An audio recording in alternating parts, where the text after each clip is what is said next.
এ বাচ্চারা যাও, আজকে তোমাদের ছুটি, যাও। আচ্ছা ঠিক আছে হুজুর, চল চল।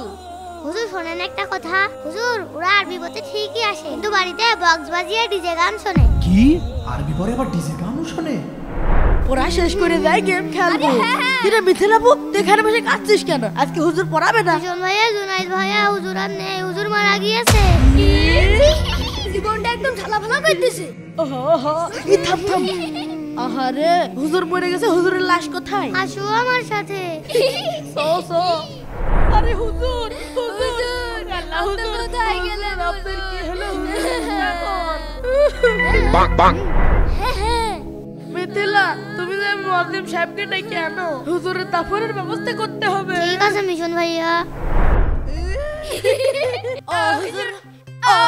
তুমি নাকি মরে গিয়েছো? এখন তোমার কেরাম ঠেকতেছে। তোমার জন্য আমরা গান শুনতে পারিনি, আজকে আমরা বক্স নিয়ে আইছি। হুজুর,